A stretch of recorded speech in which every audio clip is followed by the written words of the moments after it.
When sorrow strikes, there is no simple instruction manual. Each person's journey through loss is uniquely their own. Today, we delve into a profound personal tragedy marked by addiction and profound betrayal. My spouse, age 37 and female, began a new occupation 4.5 months ago. With this new role came new acquaintances. I, 36 and male, harbored a strong dislike for these new friends. They were intensely dedicated to certain ideological viewpoints.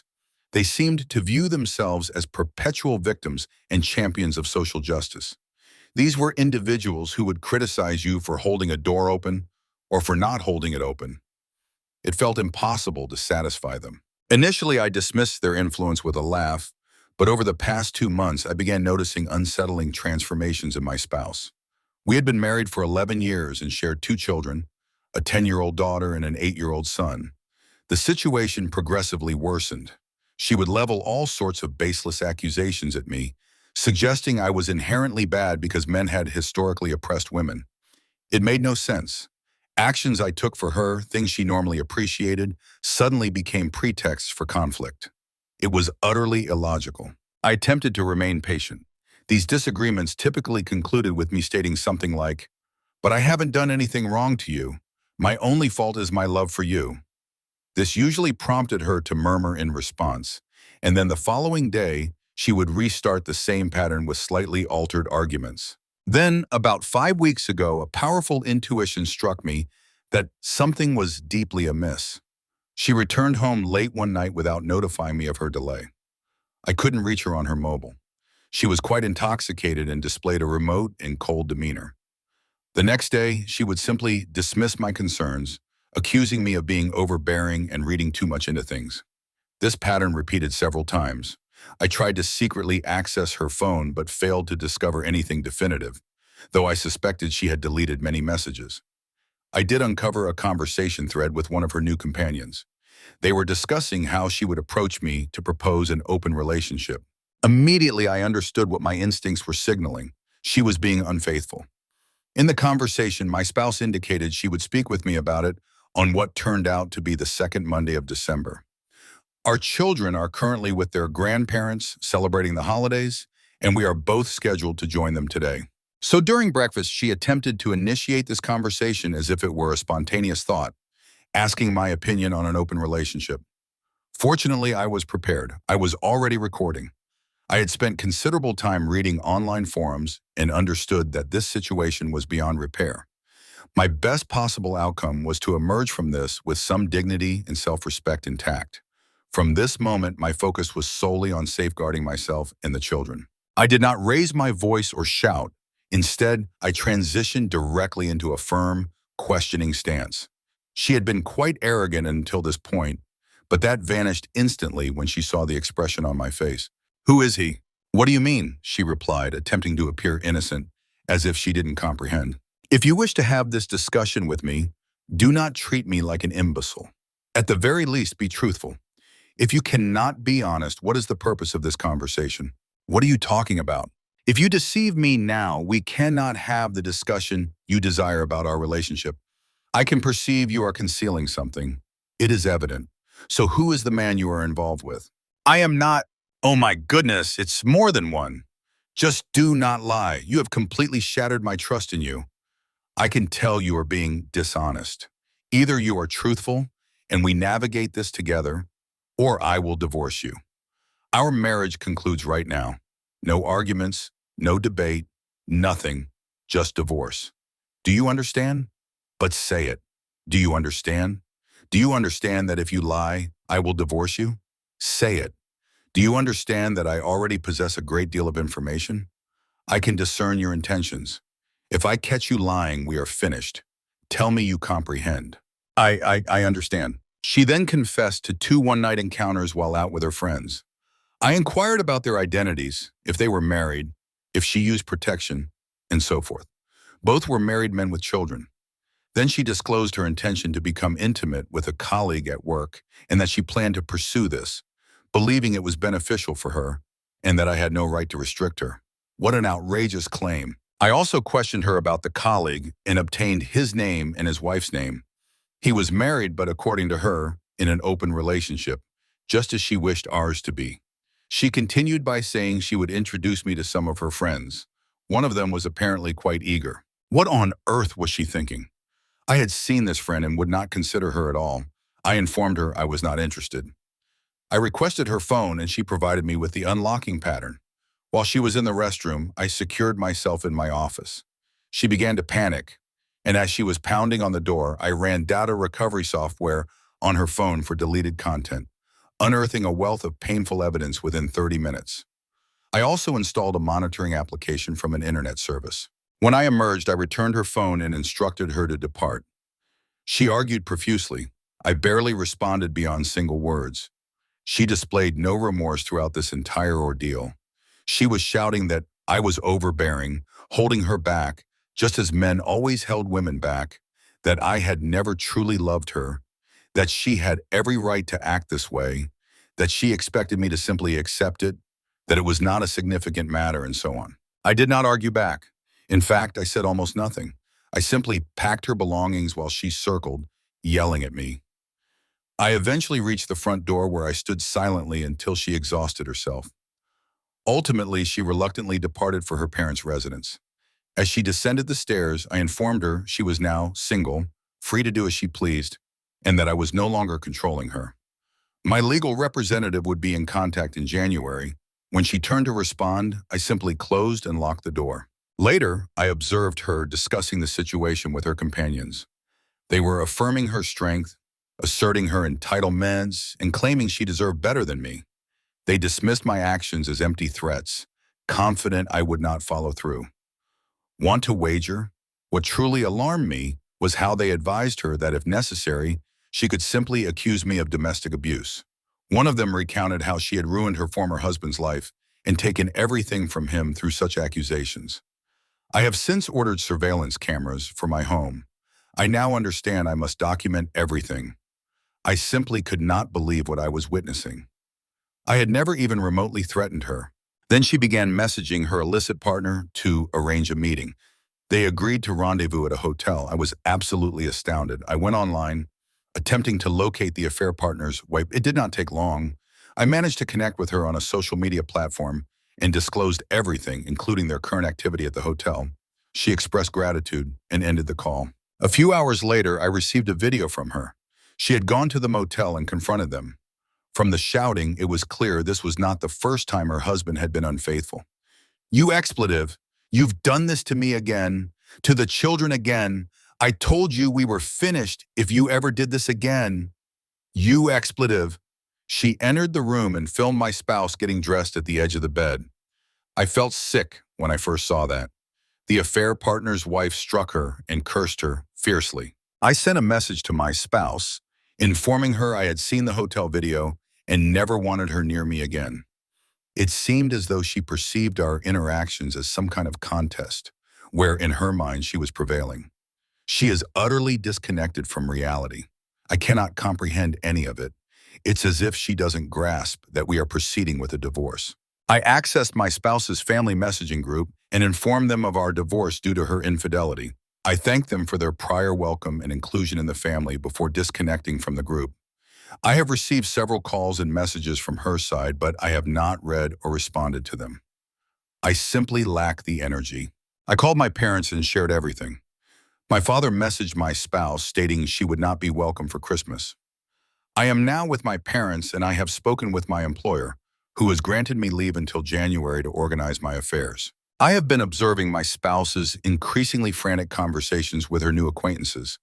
I do not believe it has fully registered with her that she has lost her family, that her marriage is over, and that her new friends and affair partner genuinely do not care about her.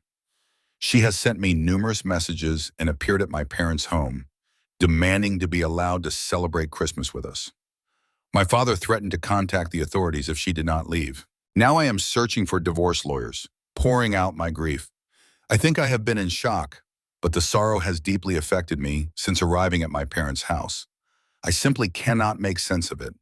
It causes me so much pain to read their conversations and interact with her. I have only replied to her messages twice. The first response, "It doesn't matter what you say. I don't know who you are. You're not my spouse."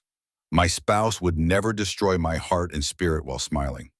We will divorce. I don't care what you say or what you desire. You have no influence or right to demand anything from me ever again. We are over. The second time, as I stated, you are not my spouse. I do not know you. My spouse would never condemn our children to the anguish and suffering of growing up in a fractured home. You, whoever you are, seem to take pride in what you have done. My spouse was loving, caring, considerate, my dearest companion. You are a self-absorbed, self-centered monstrosity. The messages ceased after that last one. The agony is at times unbearable. I wish this had never occurred. I wish I could return to how things were with her, but I simply cannot inflict that upon myself. This is the worst holiday season ever. I couldn't help myself, but I explained to the children that their mother no longer wished to be a family. She wanted to be with other men, and that we would be getting a divorce. They are, understandably, distressed. Fortunately, my mother and father are here to assist. They shower them with affection while I am an absolute wreck. I will try to regain my footing for my children's sake, but I will never return to her. I wish I had waited until after Christmas so I could have arranged counseling for them immediately. I don't know what happened. I just blurted it out when they inquired about their mother's return. I would never be able to face myself if I went back to her. The extent of disrespect and insensitivity in her conduct is unforgivable. I am lost. I simply do not comprehend it. Why does she believe she can demand anything from me at this point? Is she mentally unwell or something? I apologize for the rambling. I just needed to express this. Edit. I discovered that monitoring is permissible. I spoke to a lawyer a friend knows. The phone is mine and the service plan is mine. My spouse uses it, but I own it in the subscription. So I am within my rights. It is not illegal to monitor my own device. Wow, narrator, I am truly sorry. It sounds as though your spouse is undergoing a significant personal crisis. She appears easily swayed by those around her, which suggests she feels quite adrift. She is seeking answers, and these new companions seem to be exploiting her vulnerable state. With this in mind, it offers no justification for her infidelity and disruption of the family dynamic. If she had issues with you, she should have communicated those feelings directly, just as you have been open with your children. I believe it is important to be candid with children to a certain degree. I do not think you have disclosed anything inappropriate in this situation. It helps to teach children what is right and wrong. Let's continue reading. Update. So, a great deal has transpired since my last post. I apologize for not responding to anyone or providing an update. To be honest, I haven't even had time to read all the replies. There are so many. Much has occurred. I wish I could claim credit for it, but the truth is I have been a miserable, sobbing mess since my last entry. I was somewhat preoccupied with my spouse's conversations with her friends. Many irrational and hurtful things were exchanged in those chats. What ultimately affected me, though, was when my soon-to-be ex-spouse described, in very harsh terms, how her marriage, and particularly her children, were a burden in her existence, preventing her from becoming a successful woman living up to her full capabilities.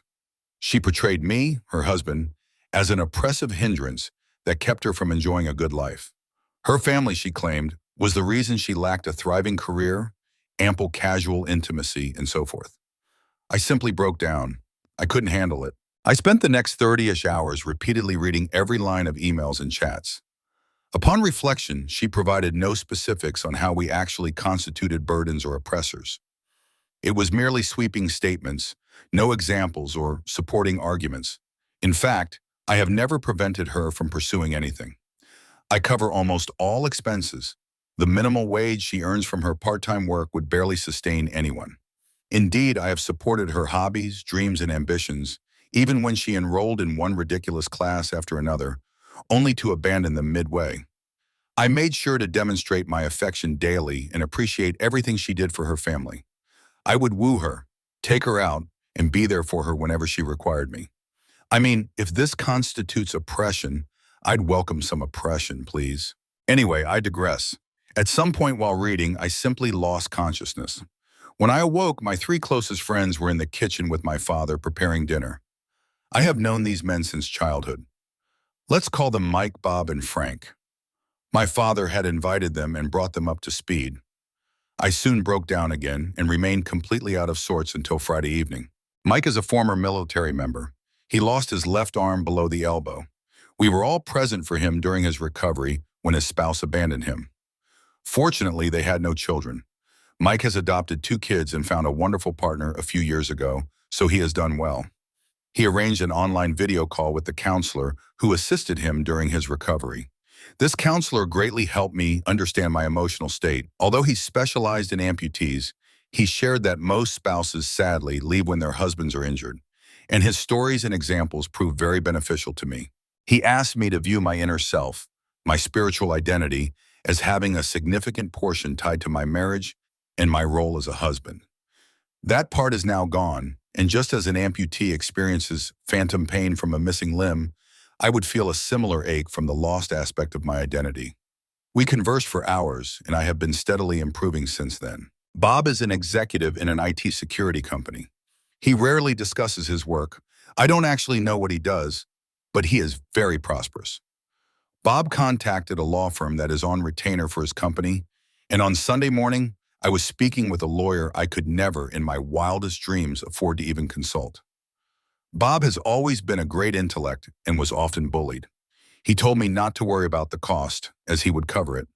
He was pleased to finally be able to reciprocate for the times I frequently intervened with his tormentors on his behalf. Frank is an educator at a private school for children and is married with 7 offspring. Yes, that's correct, 7. My children absolutely adore him and the rest of his family.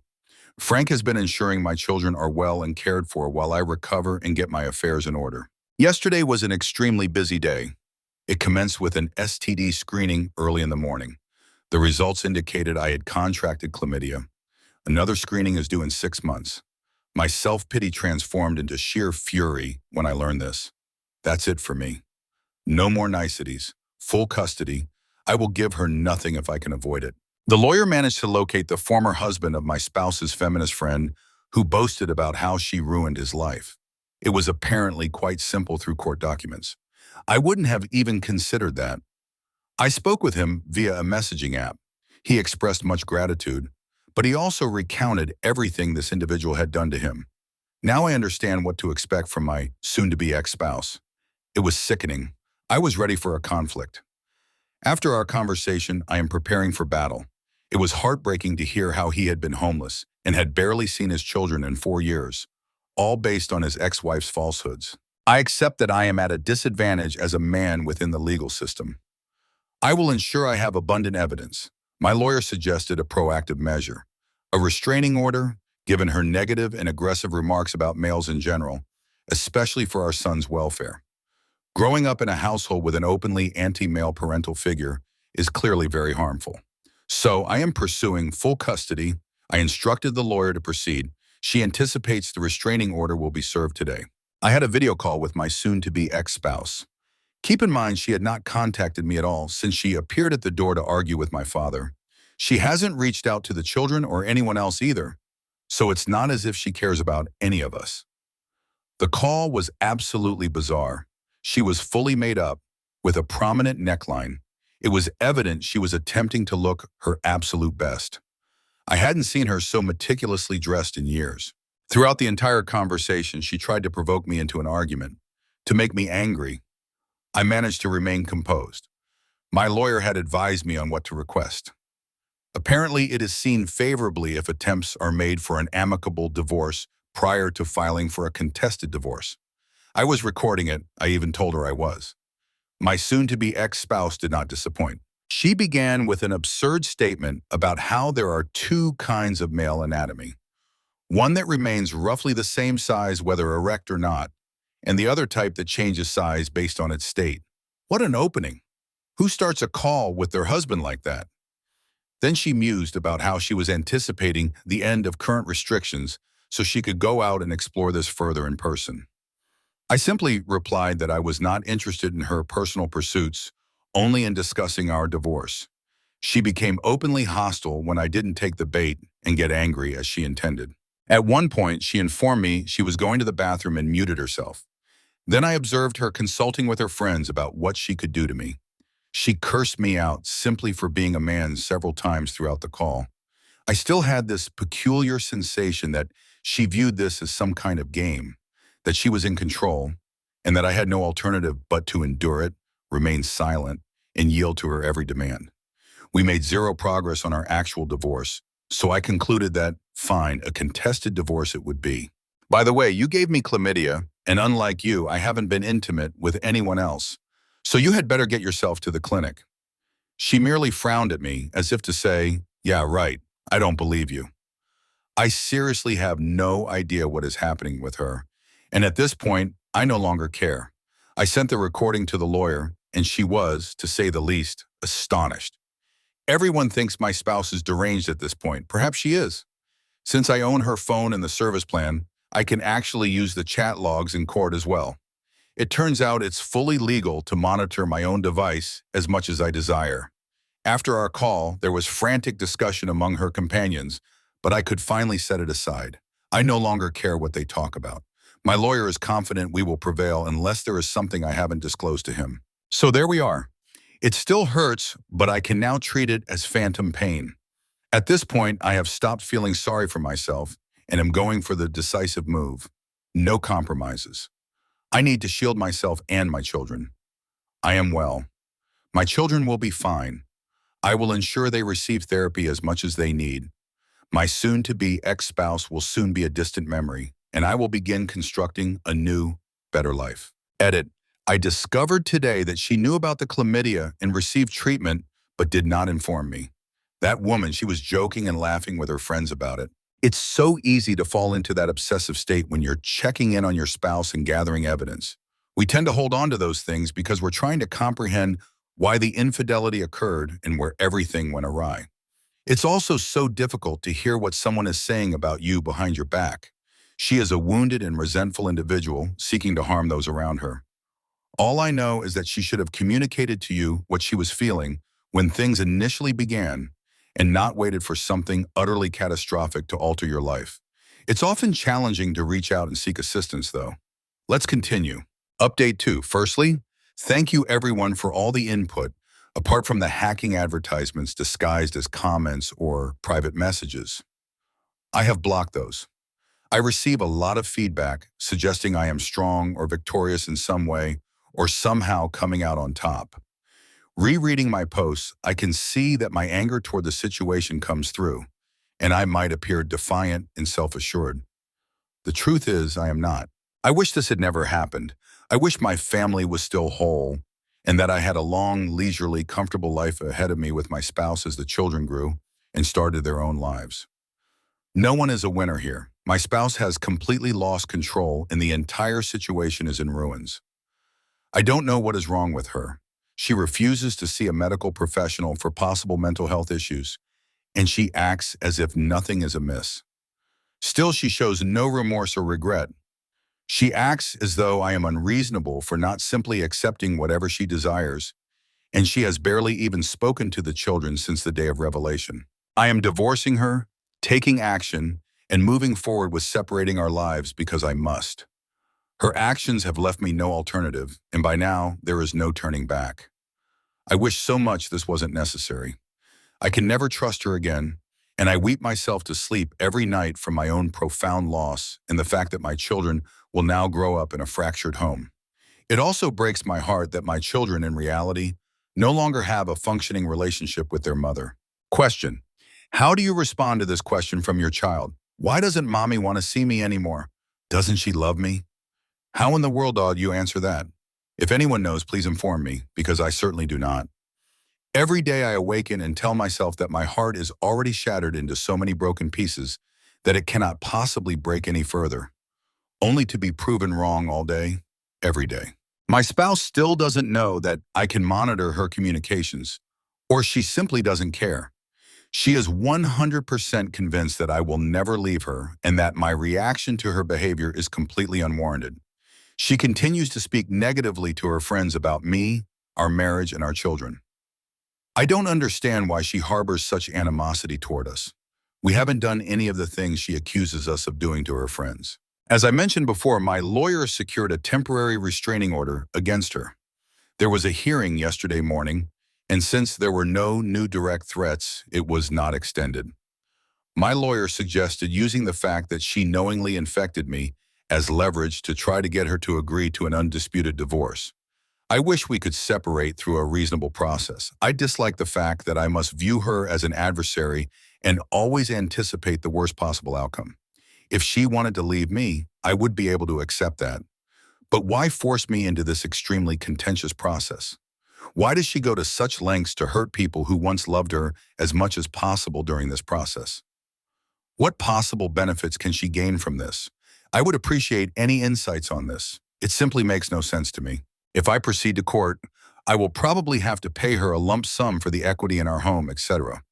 I will probably not be liable for spousal support, and since she shows no interest in the children, I am hopeful I will win custody of them if it goes to court. Anyway, my lawyer suggested we try to obtain her agreement for an amicable divorce. I agreed, and we will meet with my soon-to-be ex-spouse and her representative, hopefully this week. The former husband who was defrauded by the deceitful woman is spending New Year's Eve with me and the children. The injustice of the legal system against fathers is simply incredible. Now I have no illusions of receiving a fair process if we go to court. His ex lied extensively, and the court simply accepted it as fact, with no proof whatsoever. He has barely seen his children since he has been forced to pay unreasonable amounts of spousal and child support, and it has pretty much broken him. He has been considering ending things permanently, but with the new evidence he receives from me, he has renewed hope. We both spoke to my lawyer. She suggests he hold on to the evidence until the meeting with my spouse and her counsel. If he takes action now, it will reveal our hand, showing that we have access to all their communications. My lawyer's objective is to divorce me and my spouse as quickly and smoothly as possible. Right now, I just hope I can get away from her. If she decides to fight, it can prolong for a very long time. It's causing me immense stress. I just need to be free. I will post an update if I get a meeting, or if we proceed directly to a contested process in court. The original poster's wife sounds increasingly disconnected from reality. It's unfortunate she isn't open to seeking help. Sometimes people we consider friends are actually our adversaries. Let the story continue. Update 3. Sadly, the peculiar situation persists. The meeting with my lawyer and my soon-to-be ex-spouse took place yesterday afternoon. She arrived 30 minutes late. She did not bring a lawyer and claimed she neither had nor needed one. Instead, she brought one of her new aggressive companions. I will censor her name until after the hearing. My lawyer had given me very strict instructions on how to conduct myself. I was not to react negatively to anything they said. If they addressed me, I was to respond in a non-confrontational and, if possible, positive manner. If my lawyer placed one or both of her hands flat on the table, I was to remain completely silent. So they arrived late, of course, without any sense of urgency. The aggressive companion attempted to provoke and insult me in every way she could conceive. My soon-to-be ex-spouse did the same. My lawyer tried to steer the discussion toward the matter at hand, our divorce. But they were simply jesting it around about. They frequently laughed at their own insults toward me. It was truly awkward to witness. It is clear now that my spouse still believes this is all a facade, that there is no way I can divorce her. In her mind, only she can divorce me, and only if she chooses to. If she does, she believes she will receive everything. I just sat there wondering what on earth was happening. I didn't actually say anything of substance. I only responded a few times along the lines of, "Yes, you're probably right," or "I truly don't know." Finally, they somewhat ran out of energy. My lawyer got the opportunity to speak and began presenting the proposed settlement for an amicable divorce. One of the first things she stated was that I was willing to be generous for a swift, peaceful resolution, offering a substantial lump sum of $60,000 for the equity in the house, investments, and so forth. My lawyer hadn't even finished the sentence before my soon-to-be ex-spouse became highly animated, along with her aggressive friend. Encouraged by the unpleasant-looking companion beside her, my soon-to-be ex-spouse wanted to know where to sign. My lawyer asked several times if my soon-to-be ex-spouse didn't wish to review the remainder of the agreement first. But no, my soon-to-be ex-spouse wanted to sign immediately. She began discussing when she could expect to receive the funds and that they needed to go to the pub. So my lawyer made a call, whispered something to someone, and there was a flurry of activity. An older woman requested our identification documents, and we were asked to sign the copies. When we were finished, the old lady stamped it, and I later discovered she was a notary. My lawyer, almost standing on the palm of her hand at this point, thanked my soon-to-be ex-spouse and her companion and informed them we were done. They departed, and my spouse didn't even take her copy of the agreement with her. She left it on the table. My lawyer looked at her flat hands and then at me. She clearly didn't want me to utter a word while they were still in the building. When we could see them crossing the parking lot, my lawyer looked at me and said, "Congratulations." Then she spoke at length about how this was the most peculiar session she had ever experienced for a negotiated divorce. She told me she would send my soon-to-be ex-spouse's copy to her after we have a hearing in front of the judge, or if she retains a lawyer who requests it. Until then, it would remain forgotten in my lawyer's drawer. So it appears that, on the surface, I will navigate this divorce much more easily than I initially anticipated. My soon-to-be ex-spouse can still hire legal representation and dispute this. My lawyer told me she would try to call in every possible favor she could think of to secure a hearing with a judge as soon as possible. It will probably be a video call. I have also hired a private investigator, following advice I received online, and he obtained photographs of my spouse engaging in intimate acts with two different men at two different establishments yesterday, and she went to a hotel with one of them. So I have plenty of evidence accumulated if I need it. I just hope it's sufficient if it comes to that. My spouse signed to grant me full custody, only a one-time payment, no spousal support, nothing else. Just $60,000, and I am free. Now I just need to secure the funds. I have a strategy, and Bob offered to advance me the entire sum if necessary. I still don't feel like this is real. I fully expect her to suddenly produce, "Here is my aggressive lawyer, and I am accusing you of abusing the children and domestic violence," out of thin air. My lawyer advised me to maintain a very low profile, continue paying for everything I normally do, and not cause any disruption whatsoever. The advice is to not speak to anyone we both know, just remain still and wait, and not respond to anything, essentially taking zero initiative until the hearing. So now all I need to do is be patient and hope for the best. Such an awkward situation. She is clearly creating her own difficulties. Update 4. So yesterday was the hearing. I am essentially divorced. It will take 4 to 6 months for the paperwork to be official, but at this point, there is basically nothing anyone can do to alter the outcome. The only option is if my spouse and I together decide to stop it. I am so incredibly exhausted. I haven't slept in I don't know how many days, so if I seem a bit disoriented, I apologize. I just need to get all of this out. I need to express myself. Hopefully, I can get some rest after I type this. My amazing lawyer secured an early hearing for me just 12 days after submitting the paperwork. No doubt she leveraged some connections for this one. I'm getting sidetracked. The period leading up to today has been chaotic. Friday morning, a group of law enforcement officers knocked at my door with a warrant to search the house. I was very confused. I was concerned about the children, so I asked if I could take them outside while they conducted their search. Thankfully, they agreed to that. They didn't tell me much, but I did receive a copy of the warrant. I was so shaken up, I couldn't really make sense of it. I suppose everyone who suggested that my ex-spouse's behavior was probably drug-related was at least partially correct. The officer mentioned completely ransacking my house. I called my lawyer and she spoke to them, but the warrant was valid, so there was nothing that could be done at the time. I didn't think about it when it happened, but I have cameras everywhere now in case I am wrongly accused. I have video and sound of everything. I could potentially file a claim later if I wish. To be honest, I don't really know if I have the energy or desire for that. Maybe I just draw a line under it and move on. I didn't know it then, but my ex and her 3 aggressive friends were driving my car while intoxicated and under the influence of drugs, and they crashed into a house at high speed. They were all apprehended, all intoxicated, and all had illicit substances in and on their bodies. They were quite battered by the collision. The person in the passenger seat is in critical condition. They don't know if she will survive. The main aggressive friend, let's call her Henrietta, is the one who boasted about ruining and lying about her ex-husband in court. Let's call her ex-husband Henry. Henry and I have become very good friends. I will return to him later. Thankfully, they found nothing from the search. I provided my statement that my ex no longer resides here. She lives with her parents. I don't know what she is doing. No, I did not give Henrietta permission to drive my car, etc. When I returned to the house, I just broke down.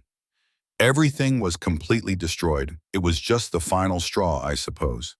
The only thing I could think of was to call my father, who brought me and the children home to stay with my mother. Dad then assembled a whole group of 26 friends and relatives.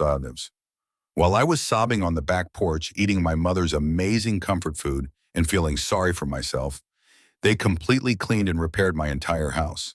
They attended to every single room, clothes, dishes, furniture, even washing the ceiling and walls. It has never been this spotless.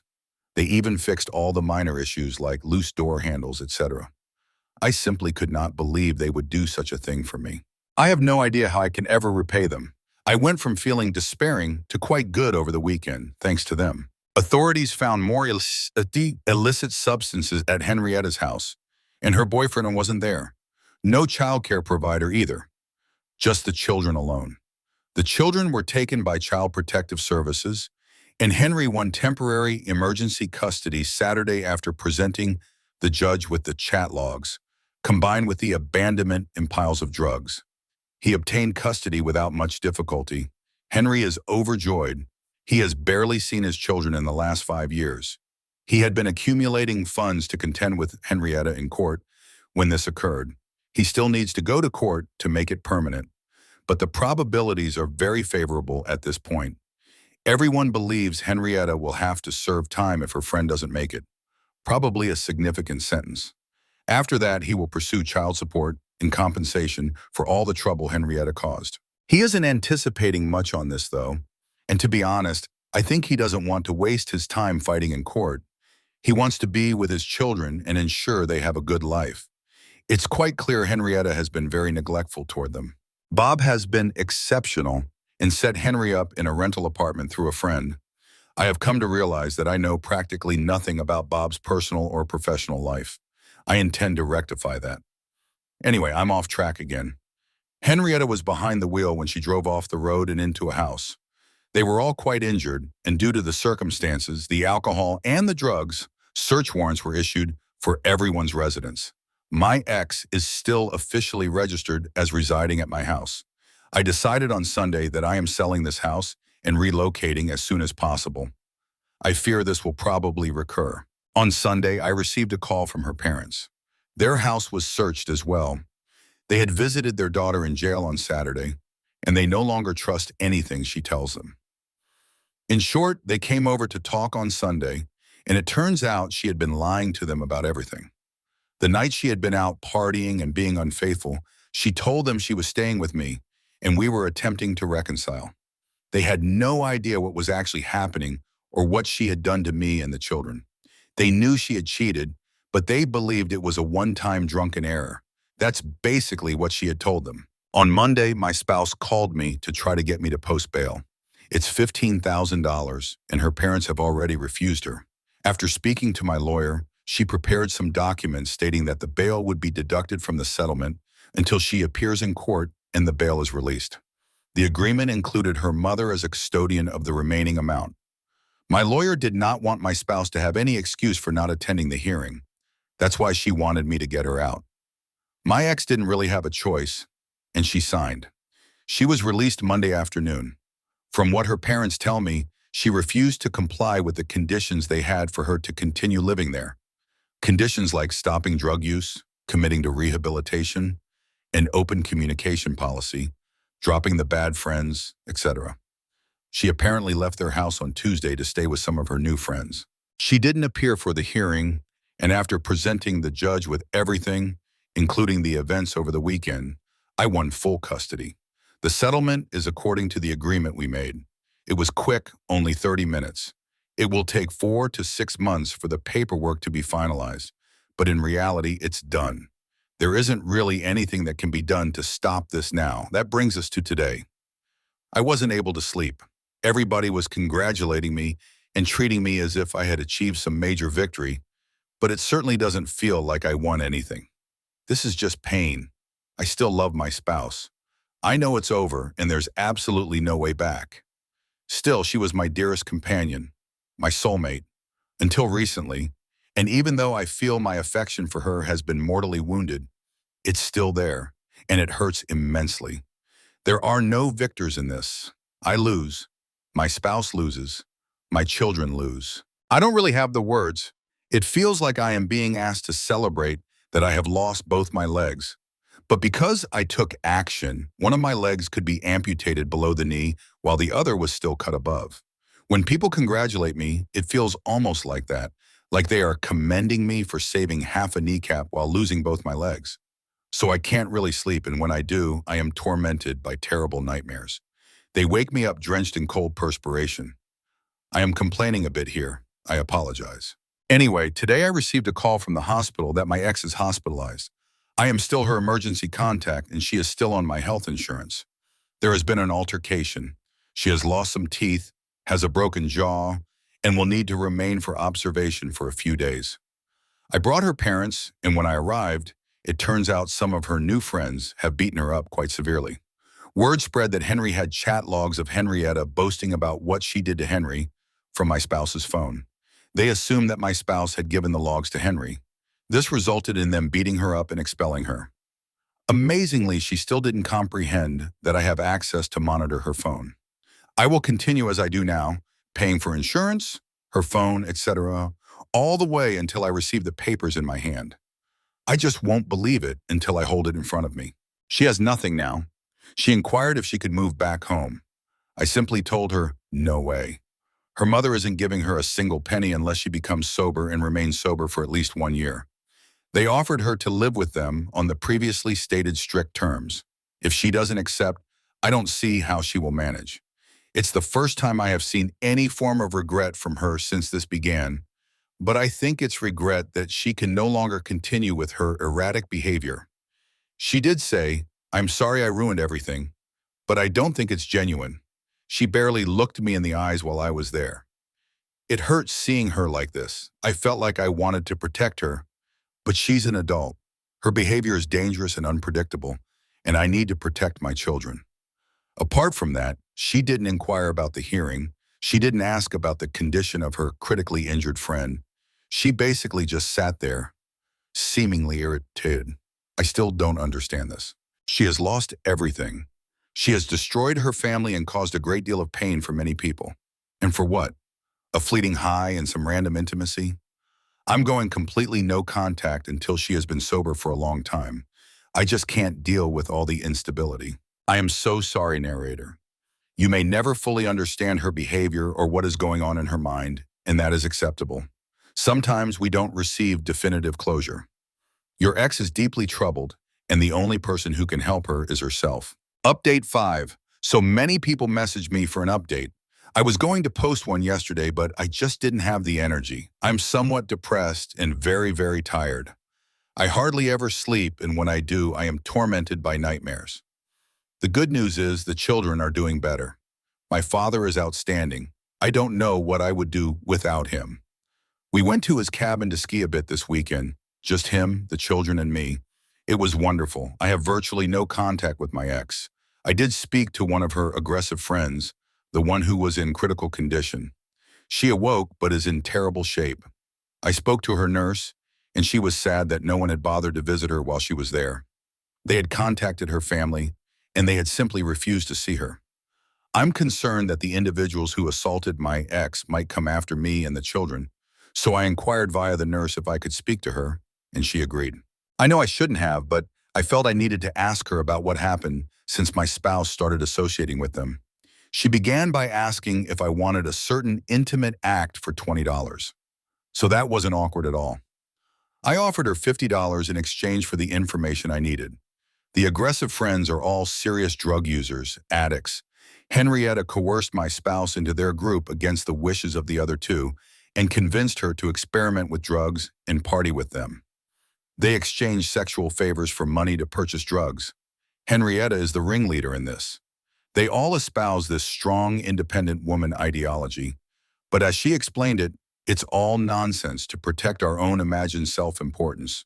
What we really do is sell ourselves for money to buy drugs.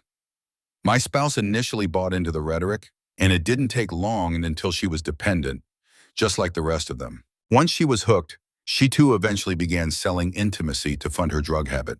It's not easy hearing that the person you loved more than anything transformed herself into a sex worker to support her drug addiction. It now makes sense why all she wanted was the money. From what she tells me, it's mainly methamphetamines. No one visited her because she has stolen, cheated, abused, and lied to everyone in her life, and no one wants anything to do with her. She told me without even blinking how sad she was that she survived. She has zero hope for the future, and she looks like a living corpse without her cosmetics. It was painful. I was devastated just listening to her. I cried a lot for my spouse's sake. I'm not excusing her. She chose to engage with this destructive behavior, and she lost. Now she will pay the price. She also told me about all the men who assaulted my ex-spouse.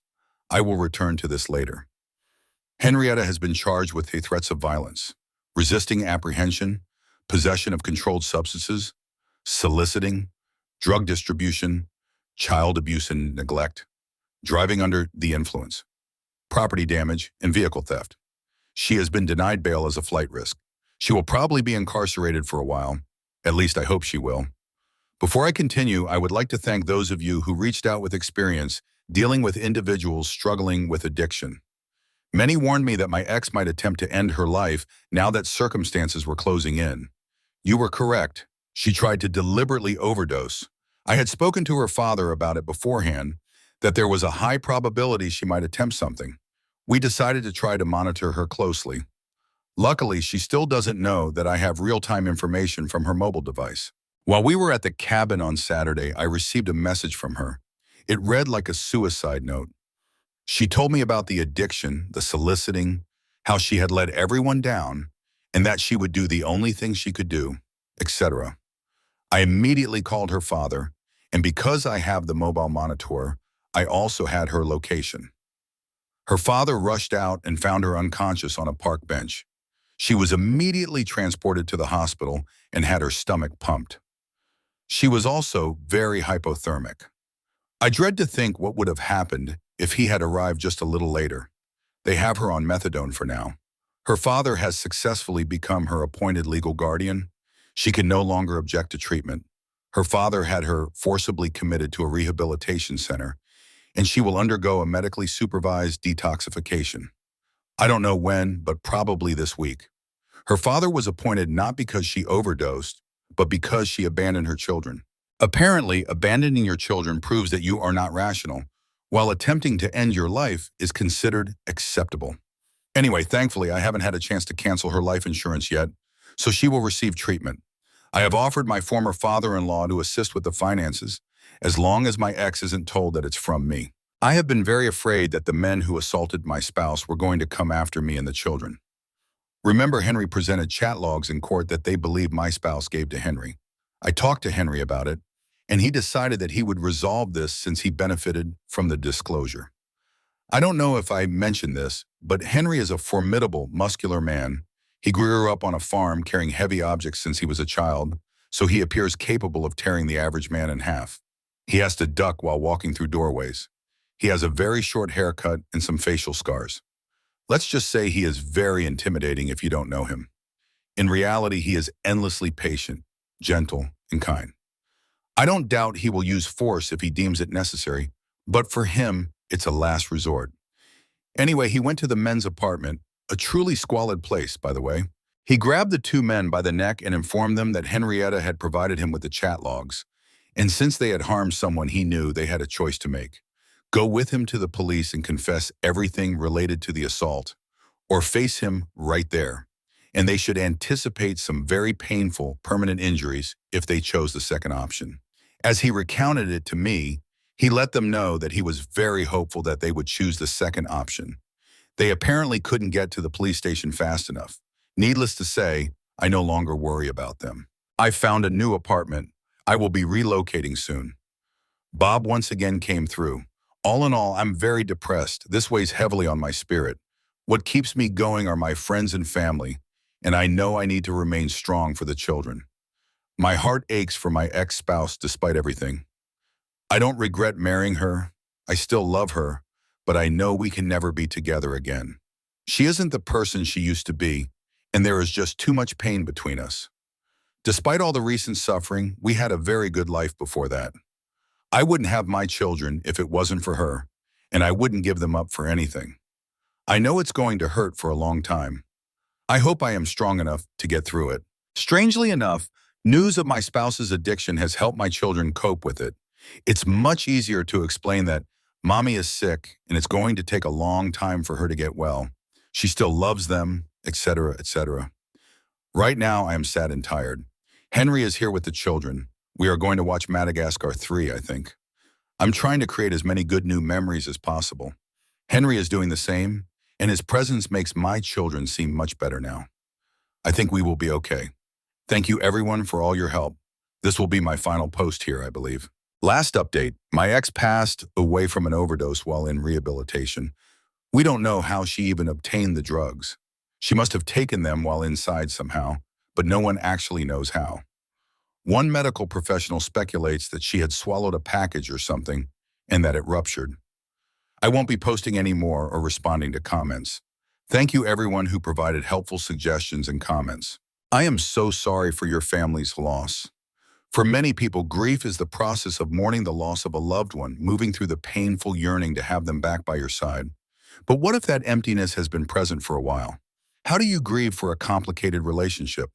The first thing you can do, and should do, when losing a loved one to addiction is to promise yourself to follow up each thought of guilt or self-hatred with, "This was not my fault." As difficult as it is to believe, it is the truth. Addiction is a serious, often fatal illness, but like any disease, no one person is to blame. Complicated relationships can often intensify pain in the aftermath of death. Grieving can be more challenging, and you may fixate on the less pleasant memories of the time and distance spent apart. Invite these feelings in and openly discuss them with others. The more you suppress, the more damage you can cause. Sending warmth and positive thoughts your way.